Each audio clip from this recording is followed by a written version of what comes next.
All available assistance required at Dubai. Emergency descent underway. 22 minutes after takeoff. Get your oxygen mask on. The pilots of a UPS cargo jet face a life-threatening emergency. A cockpit full of smoke is an absolutely terrifying condition. Can you see anything? No, I can't see anything. It's about as bad as you can get. The pilots need information fast. Tell me what to do. What altitude, what speed, what heading. Controllers on the ground may be their only hope. I want you to tell him exactly what I say when I say it. It's almost impossible to grasp the magnitude of the task. 300 feet, any runway is available. If he doesn't sort this out, this is going to result in a catastrophic accident.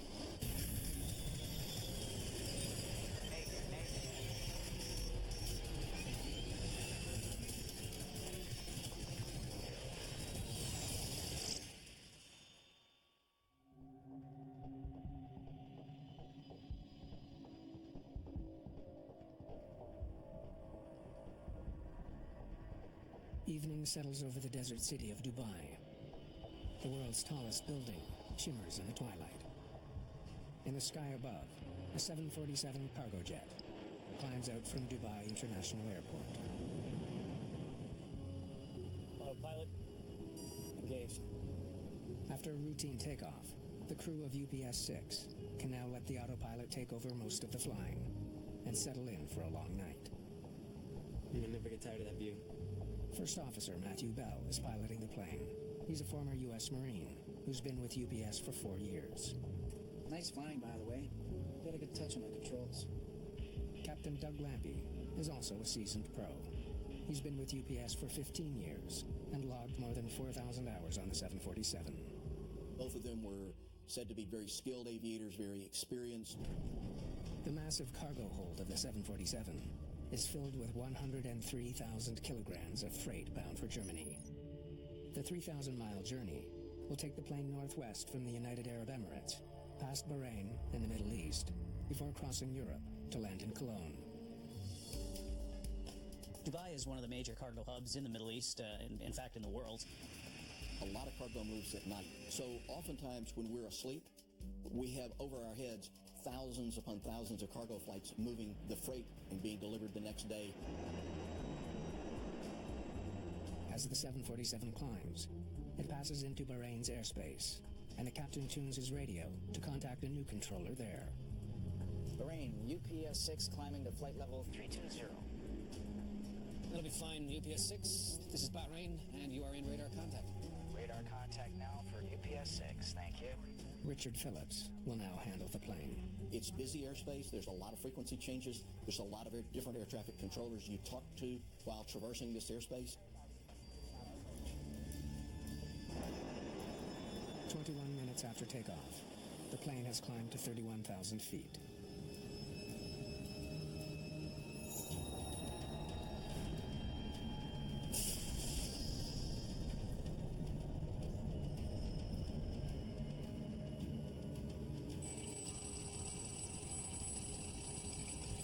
Main deck forward. An alarm warns of a fire in the cargo hold. I'll fly the airplane, you run the checklist. Okay. Checklist for fire main deck forward. Land at nearest available airfield. Just got a fire indication on the main deck. I need to land ASAP. To have a fire on an airplane directs the crew to immediately land the airplane. There is no such thing as a good fire. Doha is at your 10 o'clock and 100 miles. Is that close enough? Phillips asks the crew if they'd like to land at a nearby airport. But the captain has a different idea. How about we turn around and go back to Dubai? I'd like to declare an emergency. He wants to return to the airport they took off from. They knew the facility, they had the charts, giant runways, plenty of firefighting capability, good air traffic control. Phillips quickly finds a route to get Flight 6 back to Dubai. UPS-6, make a right turn, heading 090. Turn right, 090.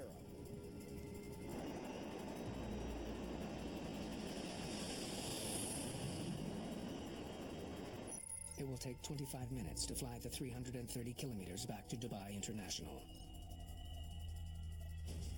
All available assistance required at Dubai. Emergency descent underway. In Bahrain, Phillips' workload just skyrocketed. Iraqi Airways, Flight 10, descend flight level 27,000. It's his job to keep the airspace around UPS-6 clear of other planes. Iraqi Airways, Flight 1, turn right 10 degrees. I've got an emergency descent. When you declare an emergency in an airplane, anywhere in the world, you can fly at any altitude, at any heading, go in any direction, fly through any airspace. Dubai 70, make a left turn, 190. It doesn't matter. You own the sky. Pack 2 and 3 off. The first officer activates the fire suppression system and depressurizes the cargo hold. The maneuver sucks the oxygen from the hold, which should stifle the flames. Cargo airplanes have a unique advantage in that they can starve a fire of oxygen, which is one of the 3 essential elements of a fire. Get your oxygen mask on. The pilots also don emergency masks with up to 2 hours of oxygen in case smoke gets into the cockpit. Part of the checklist is to put on your oxygen mask. You don't have any choice, and in a fire it's pretty obvious that you need to be breathing. Captain Lampy flicks off the autopilot and begins flying the plane manually. For a pilot to be hands-on in the emergency, he can immediately make inputs to the airplane without having to deal with making entries to a computer or anything like that. He can just simply point the airplane where he wants it to go.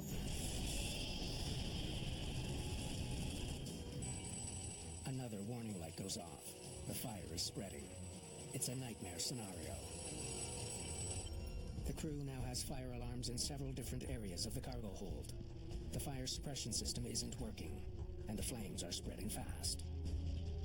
The fact that the fire warnings were not only not going away, but they were actually progressing, they were increasing, tells you that you have a high likelihood of a very, very serious fire in the back of the airplane. With the emergency escalating, clear communication is key. Lorraine, I need an emergency descent. This is UPS-6. Fire. UPS-6, descend flight level 270. UPS-6 is going down to what altitude, sir? Flight level 270, sir. Establishing effective communication is one of the first steps after the masks are in place. But the pilots are having trouble hearing. Can you hear me? The masks have built-in microphones. I can't hear a damn thing.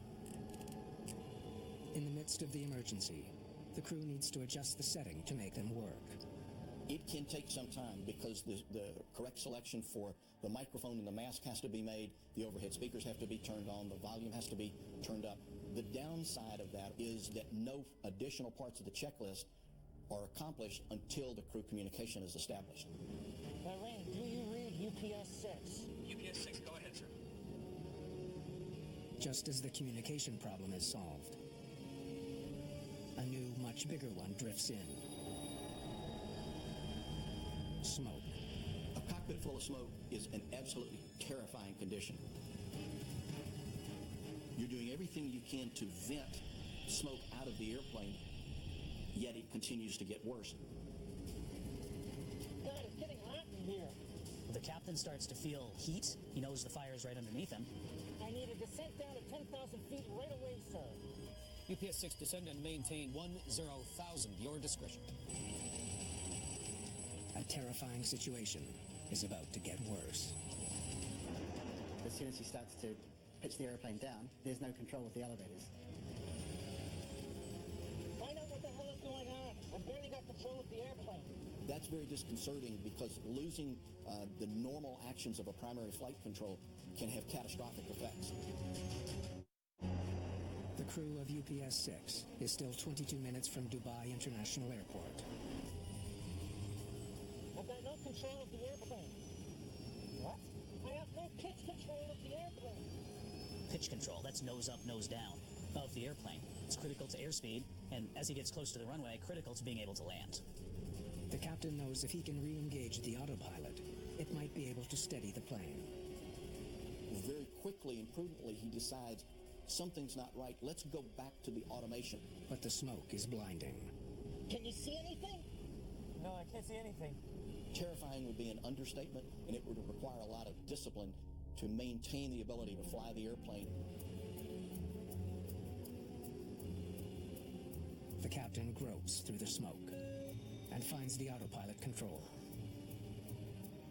The strategy works. For now, the plane is stable.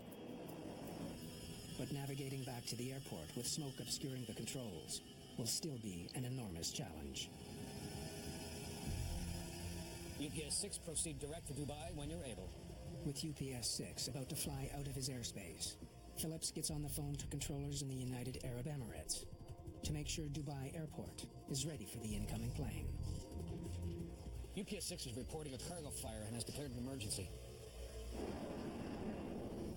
Try and get Dubai into the computer. The crew needs to program their autopilot for the return to Dubai. Let's get straight into 12 left. 12 left. Okay. Unfortunately, the pilot is going to need to see that autopilot to configure it. No, I can't see it. It's almost impossible to grasp the magnitude of the problem-solving task.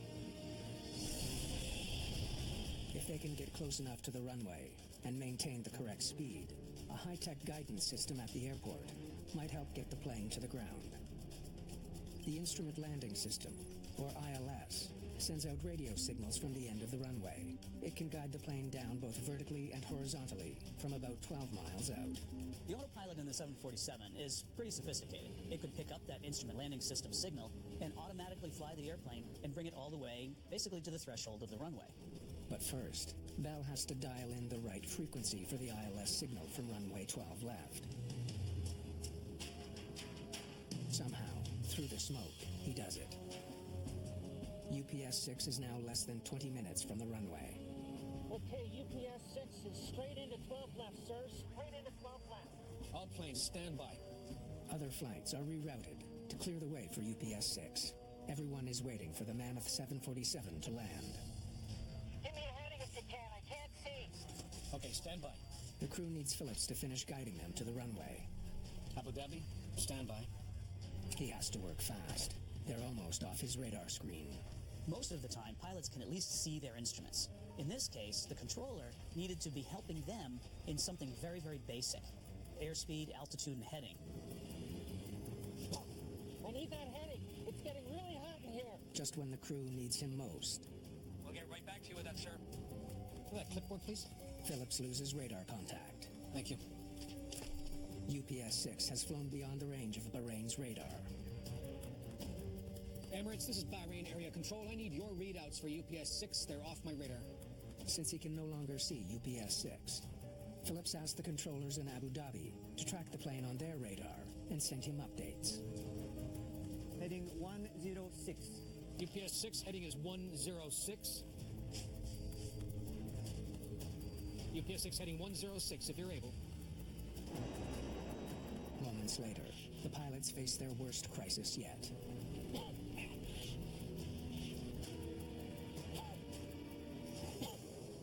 I got no oxygen. Hey, hold on. Are you okay? The captain isn't getting any air. I got no oxygen. I can't breathe. There's emergency oxygen beside the jump seat at the rear of the cockpit. But the captain can't reach it. Oxygen. The captain now has just one option, but it's risky. The best thing he can do now is to get up out of the seat, go back and get that supplemental oxygen. You fly. I got it. I got control. No pilot wants to leave the controls in an emergency. It goes against every instinct. That would be a hard decision to make, and one made almost out of desperation, or put another way, made with no other choice. As the seconds pass with no sign of the captain's return,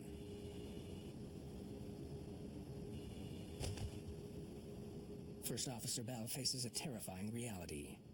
He is now on his own. The situation now is doubly worse for the first officer. The captain is most likely incapacitated. He's no longer communicating. And now the first officer's got to do it all himself. Mayday, mayday, mayday. Can anyone hear me? As the slow realization happened, the captain's not coming back. All it does is intensify the focus of what do I need to do to get on the runway in Dubai. Bell is also facing another problem. After flying beyond Bahrain's radar range, he is now about to fly out of its radio range as well. Just like a cell tower or a AM/FM radio, as you get farther away, the signal gets weaker and weaker and eventually doesn't work anymore. UPS 6, contact Dubai 132 decimal. Controllers given a new frequency to tune in Dubai control, but it's no use. The smoke in the cockpit is too thick. So we're gonna have to stay with you we can't see our radios. Can you give me an altitude? He couldn't change back to the Dubai frequency. So the problem now is, how do you talk to someone out of radio range on your frequency? His only choice is to stay with Richard Phillips in Bahrain. Phillips has to think fast. Sky Dubai 751, you're my intermediary.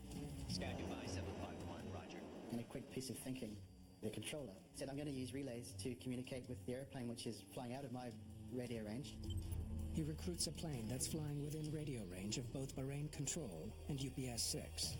This plane will act as a relay, forwarding messages to and from the stricken plane. At the same time, controllers in Abu Dhabi are tracking UPS-6 on radar and feeding that data to Phillips by phone. UPS-6, your altitude is 15,000. This is Sky Dubai 751 relay. It's a makeshift system that could save the first officer's life. UPS-6 is now just 12 minutes from the runway in Dubai, hurtling toward it at more than 400 miles an hour. Dubai is how far? It is possible for a single pilot to land a 747, but in an emergency, the workload is immense. He can't see his instruments, doesn't know where he is in relation to the ground or the airport, and has basic troubles in controlling the airplane. It's about as bad as you can get. Sir, you're going to have to work faster. Give me a heading direct to the airport of Dubai and give me an immediate vector. UPS-6 requests radar vectors to the runway. Okay, tell him to stand by. UPS-6 requests vectors to runway. In Bahrain, Phillips draws on all his experience to stick-handle the communications. The air traffic controllers were faced with this unique situation. Pilots who couldn't see their instruments, never mind just couldn't see outside, and were trying the best they could to give this pilot the information that he needed. Current airspeed immediately! Immediately! As he fights for his life, all Matthew Bell knows, the information he needs can't come soon enough. There's a lot of people in this communication loop, and information has to pass from one person to the next, to the next, to the next, and this takes time. And that's something the first officer doesn't have very much of. As UPS-6 speeds ever closer to Dubai, Phillips struggles to keep the lines of communication open. As each relay plane flies out of range, he must scramble to find another. Dubai 1, you up? Dubai 1, go ahead. Dubai 1 is a government aircraft, a 747. Captain Patty Hurst will be the voice Bell hears during the final descent. Dubai 1, your radar contact, sir. I need you to do relays for UPS-6. All right. What do you want me to tell UPS-6? I want you to tell him exactly what I say when I say it. The next 5 minutes will decide the fate of UPS-6 and its lone pilot, Matthew Bell. He's now dependent on his thousands of hours of experience and training to basically rewrite an emergency procedure for this airplane, because these compound failures are far and above anything that we train for. Tower clears you to land runway 12 left. UPS-6, you are cleared to land. 12 left. Tell me what to do. What altitude, what speed, what heading. Okay. Bell desperately needs to know how to line up with the runway. They want to know what altitude, what speed, what heading. I need current altitude, speed, and heading. 20 miles out, heading 115. UPS-6, 20 miles, heading is 115. UPS-6, you are 20 miles from the field. The information is frustratingly incomplete. It's just like the game of telephone, a little bit gets lost in the translation. With so many people in the communications loop, every bit of data he's getting is outdated. It's not what's going on right now. It's what was going on some period of time, seconds ago. And he's trying to fly the airplane in real time. As he nears the airport, Bell takes the final step in his attempt to log on to the runway signal. He pushes the ILS approach button. Come on! He knows it may be his last chance to get his plane on the ground safely. If the autopilot system captures the both lateral and vertical parts of the ILS, it says that you have a high likelihood of getting the airplane to the airport. You may bend it, it may end up in some pieces, but it's the highest likelihood of survival. No traffic between the field and the aircraft. No traffic between the field and the aircraft. Bell is doing the impossible. He manages to line the plane up with the runway. He's too high and he's too fast. But it's not enough. The plane is moving too fast to capture the ILS signal. In an instant, his best chance for a safe landing is gone. They said he's too fast and too high. Is he able to make a 360? Circling would give Bell more time to slow his plane and try again to capture the signal. You're high and fast. Can you do a 360? Negative, negative, negative. He's what's known as behind it. He's not on the proper vertical profile. It's not getting better. If he doesn't sort this out, this is going to result in a catastrophic accident. Bell doesn't give up. He sets the autopilot to speed up his descent. Here we go. He hopes he can bring the plane in steep and fast and somehow make the landing work. Bell is blinded by the smoke. He's operating the plane by feel. He extends the flaps and drops the landing gear. An alarm warns Bell the gear did not drop. I have no gear. He was doing everything he could to maintain control of a severely crippled airplane. Sir, where are we? Where are we located? Bell is overshooting the runway. It was pretty much lined up along the left-right course to the runway. Unfortunately, it was too high for him to make a landing. Is he able to make a left turn for a 10-mile final for Sharjah? Air traffic thought quick. They knew there was another runway nearby at Sharjah and tried to give him guidance to make that runway. Are you able to make a left turn now to Sharjah? 10 miles away. Give me a left turn. What heading? A small left turn could take him to the alternate airport. What sort of heading, Marine?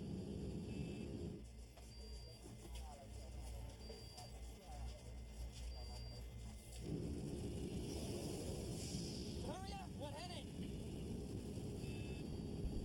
Heading 095. You're on final for Sharjah. Bell tries to enter the heading into the autopilot.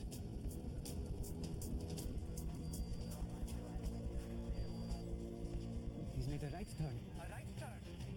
But instead of turning left, the plane turns the wrong way, 90 degrees to the right.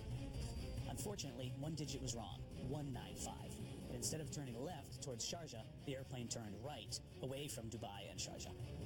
Bell feels the plane banked the wrong way. He disconnects the autopilot to try to correct his course.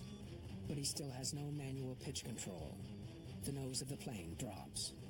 He has no manual flight controls. So the auto flight system is off, and he has to control pitch, but he has no elevator control. My airspeed. What's his airspeed? Ground speed 266. The first officer never gave up trying to fly the airplane or land the airplane. Okay, your ground speed is 266. It sounds like you're too fast. 800 feet. You're 800 feet.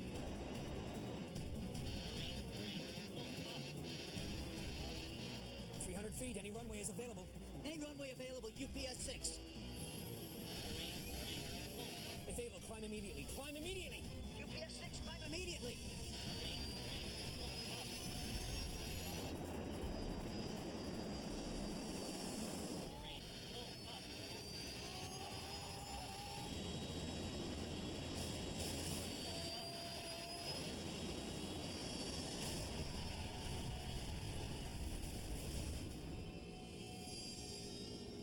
What's the word? Radar contact lost. UPS 6 has crashed into a military base 10 miles from Dubai International Airport. Neither pilot has survived.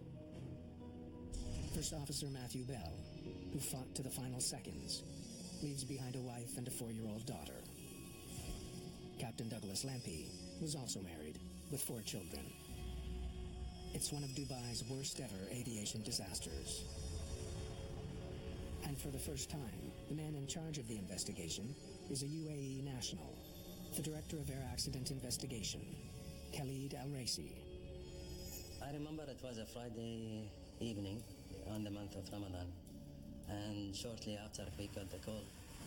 He knows he's facing one of the most important challenges of his career. This is the busiest airport in this region, and UPS is a major career as well. It was so important to know what the reason that the aircraft crashed. Al-Raisi already has an important lead. The pilots told controllers the plane was on fire, but he doesn't know what caused the fire, or how it could have crippled a jumbo jet so completely. $220 million plane is now charred rubble.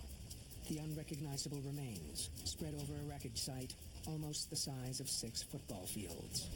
The airplane had hit at very high speed. There were a lot of small pieces, and when that happens, from an investigative standpoint, it's going to be really challenging. Al-Raisi quickly appoints New Zealander Darren Straker to lead the investigation. Straker is an experienced air crash investigator, recently recruited to the UAE. Okay, let's get moving. We need to see every piece.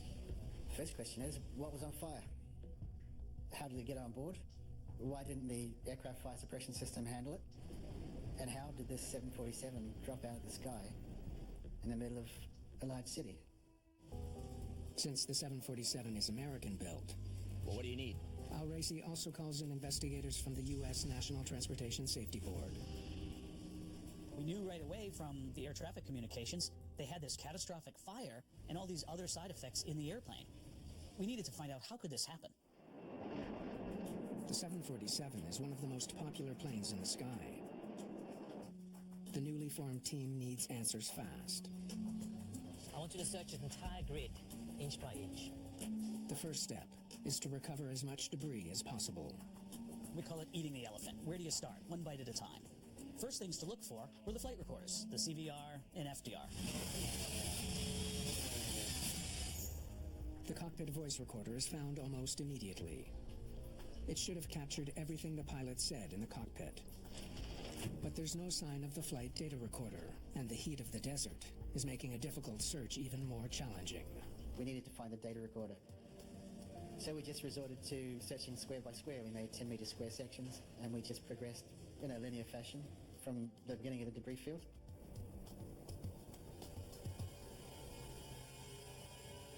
Meanwhile, investigators hope the cockpit voice recorder will provide some leads. Fire, main gun forward. But it only raises more questions. I'll fly the airplane, you run the checklist. Okay. Back 2 and 3 off. The recording shows the crew reacted quickly, immediately engaging the onboard systems designed to contain a fire. Why couldn't they make it back to the airport?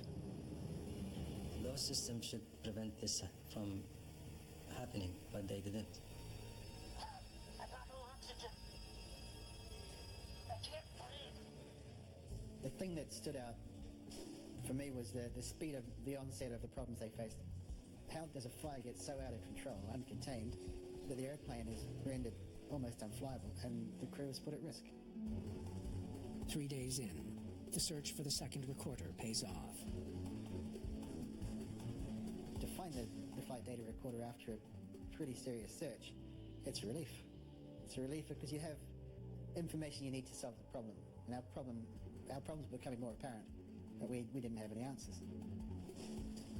The flight data recorder should contain information about exactly where the fire started and how it progressed. Let's see what the lab can do with this back in Washington. Investigators won't know what they have until they can get the recorder to the NTSB for analysis. Recorders are designed to withstand some fire and some heat, but they're not completely immune. They can be burned, they can be damaged by heat and by impact.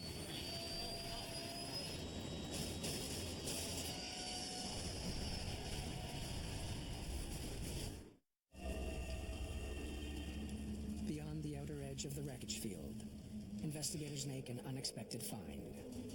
We looked outside the burned area and saw this little shrub, maybe 3 feet high, just sitting out by itself in the dirt, burnt, far away from the main area. Inside that bush was one small lithium battery that had burned, blown itself up, and shot out of the wreckage into the little bush. The small piece of evidence suggests a terrifying new theory. We realize now we had a lot to look at. The cargo manifest reveals UPS-6 had dozens of shipments of lithium batteries, or consumer electronics that contain them. 81,000 batteries. That's a lot of hazardous cargo. Once we'd got the cargo manifest and seen the total volume of these batteries that were on board, we were heading in the right direction. Lithium batteries are extremely flammable. They can provide up to 10 times the energy of regular alkaline batteries, which is why they last longer in electronics. but their volatile chemical composition means they can burst into flames if they're damaged. Is that what happened in the cargo hold of UPS Flight 6?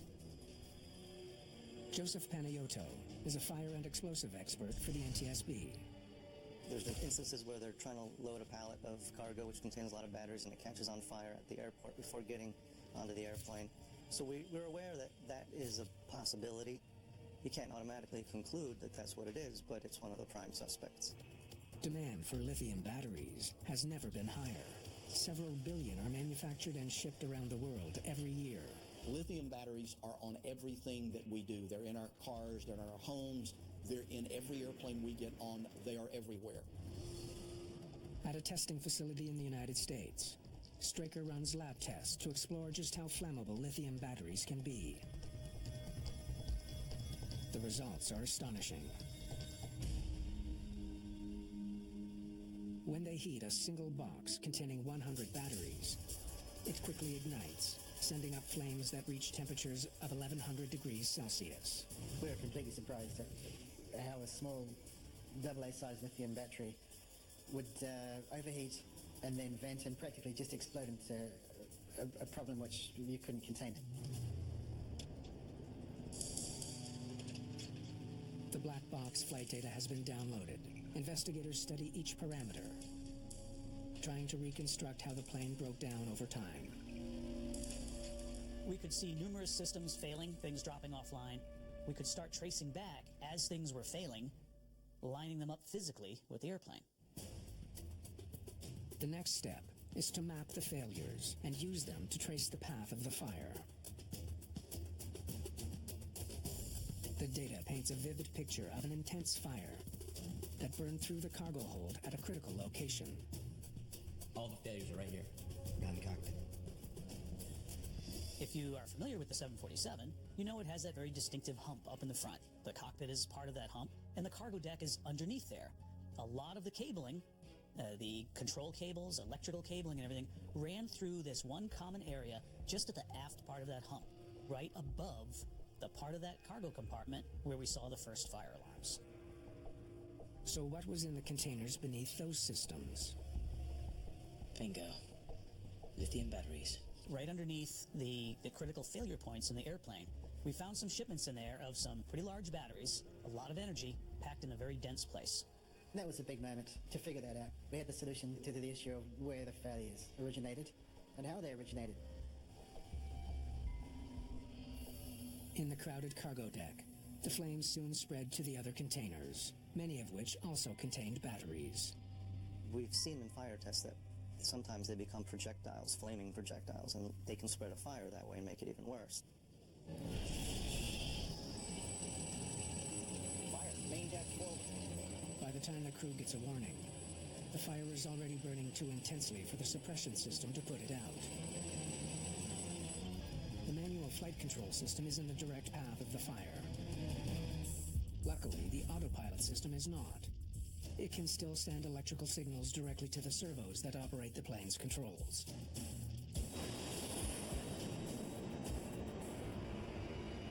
But when the pilot switches off the autopilot, the plane becomes nearly impossible to fly.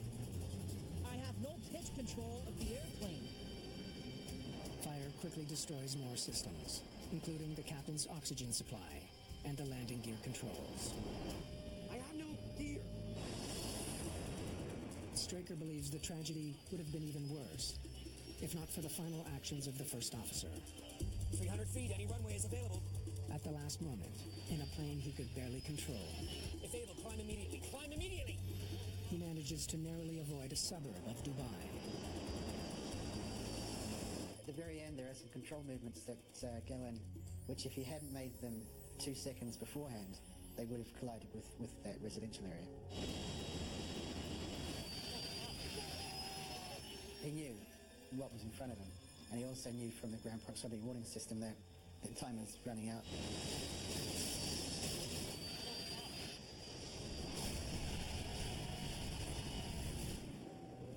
Investigators have one final question. The 747's cargo area is equipped with a flame-resistant liner. It wraps the entire cargo hold in a protective shield. It should have protected the critical systems. We had to get on top of the reason of this failure to save other people's lives. Investigators need to know why the cargo liner failed. It's now certain that an intense fire fueled by a large cargo of batteries crippled UPS Flight 6. To find out how fire could have burned through the plane's protective cargo liner, investigators conduct another dramatic test. We did our tests with a representative load. The fire was on the pallet was enormous. We were standing behind glass about 50 feet away from this, and I could feel the heat. What the tests showed us is not just the energy, but the time factor as well. All this pent-up energy released so quickly that it could create this catastrophic event without the time needed for the pilots to get safely back down on the ground. The cargo liner failed. The flames spread quickly, eating through vital control systems. Once the single point of failure, which is the cargo liner, has disintegrated, you don't have protections for your oxygen system, you don't have protections for your flight controls, you don't have protections for your environmental control, it's all gone. It all came down to a single point of failure. We never thought that a new aircraft could have such failure, or nobody thought of these failures would happen. The final report highlights the need for better smoke detectors and fire extinguishers in cargo holds. It also calls for new fire-resistant cargo containers. The final report for UPS 6 came up with 36 safety recommendations. This number talks by itself on the depth of the safety lessons which we learned from this accident. One of the big changes that's already occurring in the cargo industry is the concept of container-level fire detection. Rather than relying on the smoke detection or fire detection in the cargo compartments themselves, these very large compartments, we're moving towards the ability to detect fires inside the cargo pallets themselves, inside the containers, rather than waiting before it's too late and too big. At UPS, the entire company mourned the loss of their colleagues. Even before the report came out, they took steps to keep their pilots safer. The company is testing a new cargo container that can withstand a 1,200-degree fire for up to 4 hours. That type of containment capability will allow our people, as well as anyone in the world, to safely get an aircraft on the ground no matter where they're flying. UPS has also improved safety in the cockpit. We've implemented full-face oxygen masks, which can be placed on our pilots with one hand. 3 seconds gives them more time to respond to perhaps a smoke-filled cockpit. We also will be the first international carrier to install EVAS, which is the Enhanced Vision Assurance System. The new system creates a sealed air bubble for the pilots that allows them to see both their instruments and the view ahead if the cockpit ever fills with smoke.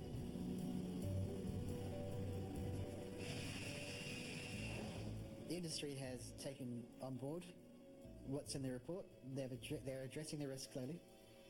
There's a general public awareness that the batteries now can pose a serious risk. So if all of the safety recommendations which the Civil Aviation Authority have put in the report are implemented, any other similar accident will be avoided.